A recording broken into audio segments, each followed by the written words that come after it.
Hello friends, welcome to my YouTube channel. आज की video में हम लोग पढ़ने वाले हैं ट्रिग्नोमेट्री का सेकंड टॉपिक, यानी कहने का मतलब आइडेंटिटी रिलेशन के बारे में। इसके बारे में आइडेंटिटी रिलेशन के बारे में जिसे हम लोग कहते हैं तत्समक संबंध। तत्समक संबंध कि इसके अनुसार आप लोग ये फॉर्मूला जानते होंगे। वो फॉर्मूला क्या है कि वो फॉर्मूला है sine square theta plus cos square theta equal to 1। अब यहाँ पे हम क्या करेंगे, अब यहाँ पे हमें इस चीज को प्रूफ करना है कि sine square theta plus cos square theta equal to 1 होता है। इसे हम लोग प्रूफ करेंगे कैसे? तो सबसे पहले यहाँ पे हम क्या करेंगे, एक समकोण त्रिभुज बनाएंगे। तो एक जो है समकोण हम त्रिभुज बना लेते हैं। इसका नाम दे देते हैं ए बी एंड सी। और यहाँ पे एंगल बी जो है हमारा 90 डिग्री है। एंगल बी हमारा क्या है? 90 डिग्री है। तो यहाँ पे जो है अगर हम थीटा इसे लेते हैं, थीटा अगर हम इसे लेते हैं तो ये जो है हमारा लंब कहला जाएगा, यानी पी कहलाएगा। और ये जो है हमारा 90 डिग्री के सामने वाले भुजा को क्या कहते हैं? कर्ण कहते हैं। क्या कहते हैं? कर्ण। और कर्ण को हम लोग एच से डिनोट करते हैं। और बाकी जो बच गए वो हमारा आधार यानी बेस कहलाएगा, जिसे हम लोग बी से डिनोट करते हैं। तो यहाँ पे हमने क्या किया है, टोटल चीज लिख दिया है कि ये जो है हमारा लंब हो गया, और ये हमारा आधार हो गया, और ये जो है हमारा कर्ण है। तो अब इस चीज को हम लोग यहाँ पे अप्लाई करेंगे। तो सबसे पहले हमारा यहाँ पे प्रूफ ये करना है कि sine square theta plus cos square theta equal to होता है 1। तो कैसे होता है इस चीज को आइए हम लोग यहाँ पे प्रूफ करते हैं। तो यहाँ पे हम लोग चलेंगे एलएचएस से। एलएचएस ले लेते हैं। एलएचएस हमारा क्या है? ये है लेफ्ट हैंड साइड और ये है राइट हैंड साइड। तो हम लोग एलएचएस को लेकर के चल रहे हैं, यानी किसको लेकर के चल रहे हैं? साइन स्क्वायर थीटा और प्लस में कॉस स्क्वायर थीटा को। अब यहाँ पे हम लोग जानते हैं कि साइन थीटा बराबर होता है लंब बटे कर्ण। आप लोग साइन थीटा पिछले वीडियो में ही बताया गया था आप लोगों को कि साइन थीटा बराबर होता है लंब बटे कर्ण, यानी पी बटे एच। अब देखिए साइन थीटा का ये मानो, ये जो है sine theta equal to P by H होता है। अब यहाँ पे है साइन थीटा का स्क्वायर, तो इस वजह से हम इसका भी क्या करेंगे? स्क्वायर करेंगे। इसका भी क्या करेंगे? स्क्वायर करेंगे। प्लस कॉस थीटा बराबर क्या होता है? तो कॉस थीटा बराबर होता है आधार बटे कर्ण। तो आधार यानी बी बटे में एच। अब यहाँ पे कॉस का भी स्क्वायर है, तो इसका भी हम क्या कर देंगे? स्क्वायर करेंगे। अब इसको हम लोग सॉल्यूशन करते हैं। तो पी का स्क्वायर यहाँ पे पी स्क्वायर हो जाएगा, और बटे में एच स्क्वायर होगा। प्लस में यहाँ पे बी स्क्वायर होगा, और बटे में क्या होगा? एच स्क्वायर होगा। अगर इसे थोड़ा सा और आगे सॉल्व करें तो यहाँ पे जो है हम लोग एलसीएम लेंगे, तो एलसीएम लेंगे तो क्या आ जाएगा? एच स्क्वायर ही आएगा हमारा एलसीएम। और इससे इसको डिवाइड करेंगे तो कट जाएगा, आएगा 1, और 1 को मल्टीप्लाई हमको कर देना पी स्क्वायर के साथ। तो क्या हो जाएगा? पी स्क्वायर, और प्लस में इससे इसको डिवाइड करेंगे, आएगा 1, और 1 को मल्टीप्लाई कर देना बी स्क्वायर से। तो यहाँ पे क्या हो जाएगा? B square. तो यहाँ पे जो है आ गया हमारा, यहाँ पे हमारा क्या आ गया है? तो लंब स्क्वायर प्लस आधार स्क्वायर इक्वल टू क्या होता है? तो आप लोग जानते होंगे फॉर्मूले को। वो फॉर्मूला क्या है? आप लोग जानते होंगे कि कर्ण स्क्वायर का जो है फॉर्मूला होता है, कर्ण स्क्वायर का फॉर्मूला होता है लंब स्क्वायर प्लस आधार स्क्वायर, लंब स्क्वायर प्लस आधार स्क्वायर। यहाँ पे सेम वही चीज है, पी यानी लंब और एच यानी आधार। तो आधार स्क्वायर लंब स्क्वायर प्लस में आधार स्क्वायर इक्वल टू क्या होगा? कर्ण स्क्वायर यानी एच का स्क्वायर, और बटे में एच का स्क्वायर। तो इससे ये कैंसिल होगा तो हमारा क्या आ जाएगा? 1 आएगा, यानी आरएचएस आ जाएगा। तो इसी वजह से हम लोग लिखते हैं sine square theta plus cos square theta equal to क्या होता है? 1 होता है। तो इसमें और भी बहुत सारे इंपॉर्टेंट फॉर्मूले हैं इससे इससे जो कि निकाले जा सकते हैं। तो वो कौन कौन से इंपॉर्टेंट फॉर्मूले हैं? तो उस सबसे पहले यहाँ पे पहला फॉर्मूला हम लोग निकालते हैं, फर्स्ट फॉर्मूला। तो सबसे पहले हमारा ये फॉर्मूला हो गया sine square theta plus cos square theta equal to 1। Sine square theta plus cos square theta equal to 1। और इसी से क्या, अगर हम साइन स्क्वायर थीटा को इधर ही रख ले, साइन स्क्वायर थीटा को हम इधर ही रख ले, तो हमारा क्या वैल्यू आ जाएगा? इधर आ जाएगा 1 minus cos square theta. 1 minus cos square theta एक फॉर्मूला। और यहाँ से एक फॉर्मूले और भी निकाले जा सकते हैं। इस बार हम क्या करते हैं? कॉस स्क्वायर थीटा को ही इधर रख लेते हैं। इक्वल टू में इधर तो 1 रहेगा ही रहेगा, और ये जो है प्लस में उधर जाने के बाद माइनस में, यानी हो जाएगा sign square theta, sign square theta. उसके बाद अगर हम यहाँ पे साइन थीटा का वैल्यू निकालें, साइन थीटा का, तो साइन थीटा का वैल्यू क्या हो जाएगा? अंडर रूट, स्क्वायर हट के इधर रूट चल जाएगा, तो यानी हो जाएगा 1 minus cos square theta, 1 minus cos square theta.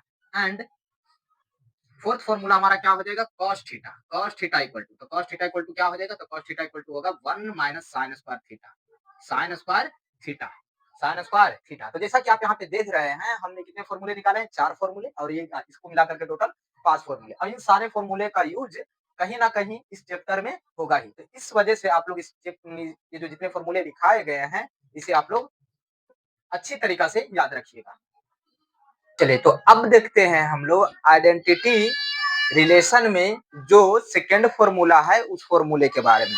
तो सेकंड फॉर्मूला हमारा क्या है, तो वो फॉर्मूले को आप लोग यहाँ पे ध्यान से समझिएगा। सेकंड फॉर्मूला जो है हमारा वो है sec square theta minus tan square theta equal to क्या होता है 1। ये है हमारा सेकंड फॉर्मूला। तो इस फॉर्मूले से भी 4 से 5 फॉर्मूले निकाले जाते हैं और उन फॉर्मूले का इस चैप्टर में यूज भी होता है। तो आप लोग इस फॉर्मूले को भी ध्यान में रखिएगा। तो चलिए इसे सबसे पहले हम लोग प्रूफ करते हैं कि sec square theta minus tan square theta equal to 1 होता है। तो इसे हम लोग प्रूफ करेंगे कैसे, तो सबसे पहले यहाँ पे हम लोगों को एक ट्रायंगल बनाना होगा। ये क्या बनाना होगा, ट्रायंगल बनाना होगा।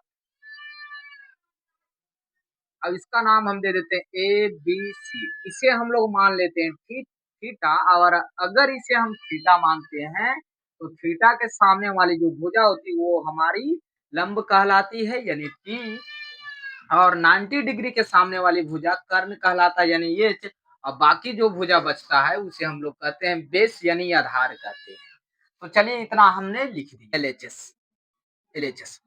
तो अगर यहाँ पे हम बात करें एलएचएस की, तो यहाँ पे हमारा एलएचएस क्या हो गया, तो ये जो है हमारा एलएचएस है और ये जो है हमारा आरएचएस है, यानी लेफ्ट हैंड साइड, ये हमारा क्या हो गया राइट हैंड साइड। तो देखते हैं कि ये लेफ्ट हैंड साइड जो है वो इक्वल है कि नहीं है राइट हैंड साइड के। तो सबसे पहले एलएचएस को लेकर के हम सॉल्व करते हैं। तो एलएचएस है हमारा सेक स्क्वायर थीटा और माइनस में टेन स्क्वायर थीटा। अब यहाँ पे सेक थीटा, इस चीज को हम लोग इस प्रकार से भी लिख सकते हैं, सेक थीटा का होल स्क्वायर और माइनस में tan थीटा का होल स्क्वायर, इस प्रकार से हम लोग लिख सकते हैं। अब सेक थीटा का फॉर्मूला क्या होता है, सेक थीटा का फॉर्मूला क्या होता है, तो बताइए सेक थीटा इक्वल टू क्या होता है, तो सेक थीटा बराबर होता है कर्ण बटे आधार। कर्ण बटे आधार अगर बोले तो एच बटे बी, और इसका स्क्वायर है तो क्या कर देंगे, स्क्वायर करेंगे माइनस tan थीटा बराबर क्या होता है, तो tan थीटा बराबर आप लोग जानते होंगे कि होता है लंब बटे आधार यानी कहने का मतलब P और बटे में B, अब इसका क्या कर देंगे, स्क्वायर करेंगे। तो अब इसको हम लोग सॉल्व करते हैं। अब अगर हम इसको सॉल्व करते हैं तो यहाँ पे क्या होगा, h का स्क्वायर और बटे में b का भी स्क्वायर, क्योंकि दोनों के ऊपर स्क्वायर है, माइनस b का भी स्क्वायर और बटे में b का स्क्वायर।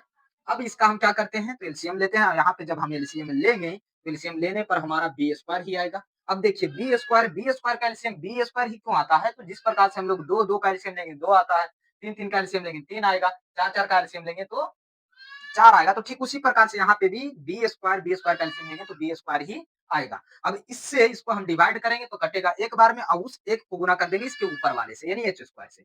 तो एच स्क्वायर को अगर एक से गुना किया जाए तो एच स्क्वायर ही होगा, माइनस इससे इसको डिवाइड करेंगे कट के आएगा एक बार में कट जाएगा, और एक को गुना करेंगे पी स्क्वायर से तो हमारा क्या होगा, पी स्क्वायर ही होगा। अब यहाँ पे आ गया है P square minus H square minus P square, यानी कहने का मतलब कर्ण स्क्वायर माइनस लंब स्क्वायर। तो कर्ण स्क्वायर माइनस लंब स्क्वायर बराबर फॉर्मूला क्या होता है, तो यहाँ पे होता है आधार स्क्वायर, यानी कहने का मतलब बी स्क्वायर, और बटे में क्या है बी स्क्वायर है। अब देखिए इससे ये कैंसिल हो जाएगा तो हमारा क्या आ गया, वन आ गया। क्या आ गया, वन आ गया। तो इस प्रकार से हम लोग कहते हैं कि sec square theta minus tan square theta equal to one होता है, क्योंकि sec square theta minus tan square theta को हम जब सॉल्व किए तो हमारा क्या आया, वन आया। तो इसी वजह से हम ये जो फॉर्मूला है हम लोग लिखते हैं sec square theta minus tan square theta equal to one. चलिए तो अब हम लोग देखते हैं कि इससे रिलेटेड कौन-कौन फॉर्मूले निकल सकते हैं। यानी ये जो फॉर्मूला है ये हमारा मेन फॉर्मूला हो गया, इससे भी 3-4 फॉर्मूले हम लोग निकाल सकते हैं, जो कि इस चैप्टर में यूज़ होते हैं। समझते हैं कि इसमें कौन से फॉर्मूले जो है इस चैप्टर में यूज़ होते हैं, जो कि इससे निकाले जा सकते हैं। तो सबसे पहला अगर फॉर्मूला की बात करें, तो पहला जो फॉर्मूला है वो हमारा यहाँ पे लिखा ही है। अब इसी फॉर्मूले से हम लोग 3 से 4 फॉर्मूले निकालेंगे। तो कैसे निकालेंगे? अगर हमसे पूछ लिया जाए कि sec square theta equal to क्या होता है? तो सेक स्क्वायर थीटा को इधर ही रखेंगे और हम क्या लिख सकते हैं 1 minus tan square theta, 1 minus tan square theta लिख सकते हैं कि नहीं लिख सकते हैं? हमने इस फॉर्मूले को किस प्रकार से लिखा है, तो सेक स्क्वायर थीटा को इधर ही रखा है, इक्वल टू के बाद 1 था तो 1 दे दिए, माइनस में था तो उधर जाने के बाद सॉरी प्लस में हो जाएगा, यानी sec square theta equal to क्या था 1 प्लस tan स्क्वायर थीटा। अब हम सेकंड फॉर्मूले की बात करते हैं। तो सेकंड फॉर्मूला यहाँ से क्या निकलेगा, अगर हमसे पूछ लिया जाए tan स्क्वायर थीटा बराबर क्या होता है, tan स्क्वायर थीटा बराबर क्या होता है, tan स्क्वायर थीटा बराबर क्या होता है, तो हम क्या लिखेंगे, हम लिखेंगे सेक स्क्वायर थीटा माइनस 1। अब देखिए यहाँ पे जो है कुछ बच्चों को समझ में नहीं आया होगा कि हमने ये कैसे किया। तो यहाँ पे आप लोग ध्यान से देखिएगा, हम जो है tan स्क्वायर थीटा निकाल रहे हैं, tan को हम उधर लेके चल जाते हैं। तो ये हो गया प्लस में, क्या चाहिए हमको? प्लस में। जैसा कि आप यहाँ पे देख लीजिए tan स्क्वायर थीटा है, यहाँ पे हमको tan स्क्वायर थीटा ही चाहिए, तो प्लस में इधर भेज देंगे तो माइनस में। तो यही चीज़ को हमने लिख दिया sec स्क्वायर थीटा माइनस 1। अब हम लोग देखते हैं थर्ड फार्मूला, यानी फार्मूला नंबर 3। और क्या फार्मूला निकाले जा सकते हैं? तो अगर यहाँ से हमको ओनली सेक थीटा का फार्मूला बोले कि हमको सेक स्क्वायर थीटा नहीं चाहिए बल्कि सेक थीटा, तो सेक थीटा का फार्मूला क्या निकलेगा? ये जो स्क्वायर है उधर जाकर के क्या हो जाएगा? रूट हो जाएगा, यानी अंडर रूट में हो जाएगा 1 plus tan square theta, 1 plus tan square theta. और अगर हम नेक्स्ट की बात करें tan थीटा की यानी चौथा फार्मूला, तो tan थीटा का पूछे तो यहाँ पे हम क्या करेंगे? Under root sec square theta minus 1, क्योंकि स्क्वायर हट के इधर क्या चढ़ेगा? रूट चढ़ेगा। तो इस प्रकार से हम जो है यहाँ पे 4 फ़ॉर्मूले को हमने निकाला। तो ये भी फ़ॉर्मूले काफ़ी ज़्यादा इम्पोर्टेंट है, तो ये सारे फ़ॉर्मूले आप लोगों को ध्यान में रखना है। अब हम लोग देखेंगे थर्ड फ़ॉर्मूले को। चलिए तो अब हम लोग देखते हैं आइडेंटिटी रिलेशन का थर्ड फ़ॉर्मूला। आइडेंटिटी रिलेशन का थर्ड फ़ॉर्मूला यानी तीसरा फ़ॉर्मूला। तो तीसरा फ़ॉर्मूला हमारा क्या है? तो तीसरा फ़ॉर्मूला है cosec square theta minus cot square theta equal to 1। 1 होता है। अब इसी को हमको प्रूफ करना है। इसी को हमको क्या करना है? प्रूफ करना है। तो आइए सबसे पहले इसे हम लोग क्या करते हैं? प्रूफ करते हैं। तो सबसे पहले यहाँ पे इस इधर जो ये साइड में दिख रहा है यानी बराबर के इस साइड को हम लोग कहते हैं एलएचएस यानी लेफ्ट हैंड साइड, और बराबर के उस साइड को कहते हैं आरएचएस यानी राइट हैंड साइड। तो हम लोग लेफ्ट हैंड साइड से चलेंगे यानी एलएचएस से चलेंगे। एलएचएस एलएचएस लेते हैं। तो एलएचएस हमारा क्या है? कॉसेक स्क्वायर थीटा और माइनस में यहाँ पे है cot square theta. Cot square theta. अब देखिए यहाँ पे कॉसेक थीटा, तो कॉसेक थीटा का फॉर्मूला क्या होता है? तो कॉसेक कॉसेक थीटा का अगर फॉर्मूला की बात की जाए तो कॉसेक थीटा बराबर होता है एच बटे पी, यानी कर्ण बटे लंब। कर्ण बटे लंब यानी साइन थीटा का उल्टा होता है। कर्ण बटे लंब यानी एच बटे पी। अब इसके ऊपर स्क्वायर है तो इसके ऊपर भी क्या देना होगा? स्क्वायर देना होगा माइनस कॉट थीटा। यहाँ पे कॉट स्क्वायर थीटा है, तो यहाँ पे कॉट थीटा की बात की जाए तो कॉट थीटा होता है tan थीटा का उल्टा, और tan थीटा बराबर क्या होता है? tan थीटा बराबर होता है लंब बटे आधार। तो कॉट थीटा बराबर क्या हो जाएगा? आधार बटे लंब। आधार बटे लंब यानी कहने का मतलब b बटे p, और स्क्वायर है तो इसके ऊपर भी क्या देंगे? स्क्वायर देंगे। चलिए अब यहाँ पे पूरे ब्रैकेट पे स्क्वायर है तो कहने का मतलब h का स्क्वायर हो जाएगा और बटे में p का भी स्क्वायर होगा, माइनस यहाँ पे b का स्क्वायर होगा और बटे में p का स्क्वायर होगा। चलिए अब यहाँ पे हम लोग क्या करेंगे? तो यहाँ पे एलसीएम लेंगे, तो आप लोग जानते ही होंगे पी स्क्वायर का जब हम लेंगे एलसीएम तो हमारा आएगा पी स्क्वायर ही आएगा। क्या आएगा? पी स्क्वायर ही आएगा। अब इस चीज को हम डिवाइड करते हैं तो एक बार में कट जाएगा, और एक बार में कटेगा तो उस एक को गुना कर देना है एच स्क्वायर से। अब किसी भी संख्या को अगर एक से गुना किया जाए तो उससे कोई फर्क पड़ता नहीं है, तो इस वजह से क्या हो जाएगा? एच स्क्वायर ही होगा माइनस इस चीज को डिवाइड करेंगे तो एक बार में कटेगा, अब उस एक को गुना हम कर देंगे बी स्क्वायर से, तो क्या हो जाएगा? बी स्क्वायर ही होगा। अब यहाँ पे क्या आ गया? H square minus B square, यानी कहने का मतलब कर्ण स्क्वायर माइनस आधार स्क्वायर बराबर क्या होता है? लंब स्क्वायर होता है। लंब स्क्वायर कहें तो यानी पी स्क्वायर और बटे में पी स्क्वायर। अब इससे ये हो गया कैंसिल, तो हमारा क्या आ गया? 1 आ गया। तो यहाँ पे हम एलएचएस लिए थे, हमारा क्या निकल करके चला है? आरएचएस। ये हमारा एलएचएस था, ये आरएचएस। तो हमने एलएचएस को जब सॉल्व किया तो क्या आया? आरएचएस के इक्वल इक्वल आया। तो इस वजह से हम लोग कहते हैं कि cosec square theta minus cot square theta equal to क्या होता है? 1 होता है। अब इस फॉर्मूले से 4 फॉर्मूले और हम लोग निकाल सकते हैं, 4 फॉर्मूले और निकाल सकते हैं, तो किस प्रकार से निकालेंगे? तो यहाँ पे आइए हम लोग समझते हैं। तो सबसे पहला फॉर्मूला, एक फॉर्मूला तो हो गया, ये हमारा हो गया मेन फॉर्मूला, और बाकी जो है इसी से जो फॉर्मूला निकलेगा उसे हम लोग निकालते हैं। तो अगर कॉसेक स्क्वायर थीटा को हम इधर ही रख लें, cosec square theta equal to क्या होगा? तो यहाँ पे हम इस फॉर्मूले से क्या निकाल लेंगे? 1 माइनस में उधर जाने के बाद प्लस में हो जाएगा कॉट स्क्वायर थीटा यानी फर्स्ट फॉर्मूला। सेकंड फॉर्मूला, अब यहाँ पे जो है ना, ये जो स्क्वायर है, अगर यहाँ पे हमको कॉसेक स्क्वायर थीटा नहीं चाहिए बल्कि कॉसेक थीटा चाहिए, तब हम कैसे निकालेंगे? अगर हमसे बोला जाए कि नहीं हमको कॉसेक थीटा का मान चाहिए, तो कॉसेक थीटा इक्वल टू यहाँ से एक फॉर्मूला और भी निकल सकता है। कैसे निकलेगा? स्क्वायर इधर से हटेगा, इधर चढ़ेगा रूट, और हो जाएगा 1 plus cot square theta, 1 plus cot square theta. उसके बाद हम लोग देखते हैं तीसरे फॉर्मूले को। तो तीसरा फॉर्मूला हमारा क्या हो? तो अगर हम कॉट स्क्वायर थीटा निकालें तो ये जो है इधर माइनस में उधर लेके चले जाएंगे तो हो जाएगा यानी प्लस में cot square theta equal to इधर तो पहले से क्या रहेगा? कॉसेक स्क्वायर थीटा तो रहेगा ही रहेगा, और ये प्लस में इधर आने के बाद माइनस में 1। अब देखिए ये जो बात है आप लोगों को नहीं समझ में आई होगी, तो यहाँ पे आप लोग ध्यान से समझिए। यहाँ पे 1 प्लस कॉट स्क्वायर थीटा है, cosec square theta equal to 1 plus cot square theta, यहाँ तो समझ में आया ही होगा। अब हम कॉट स्क्वायर थीटा का मान निकालें तो कॉस स्क्वायर इसको हम इधर भेजेंगे कि नहीं भेजेंगे? भेजेंगे। तो जब यहाँ पे एक इधर प्लस में इधर आने के बाद माइनस में तो सेम वही चीज़ तो हम लिखे हैं कि cot square theta equal to होता है कोसेक स्क्वायर थीटा माइनस 1। अब हम यहाँ पे क्या करेंगे चौथे फ़ॉर्मूले को। तो चौथा फ़ॉर्मूला क्या अगर हमसे पूछ दिया जाए कि कॉट थीटा बराबर क्या होगा? तो कॉट थीटा बराबर यहाँ से ये भी फ़ॉर्मूला निकल सकता है, स्क्वायर हटेगा तो इधर आ जाएगा रूट अब यहाँ पे क्या हो जाएगा? Cosec square theta minus 1। तो आई होप आप लोगों को आइडेंटिटी रिलेशन बेहतर तरीके से समझ में आया होगा और अगर अच्छे तरीके से समझ में आया होगा तो मेरे वीडियो को लाइक एंड सब्सक्राइब ज़रूर करें। तो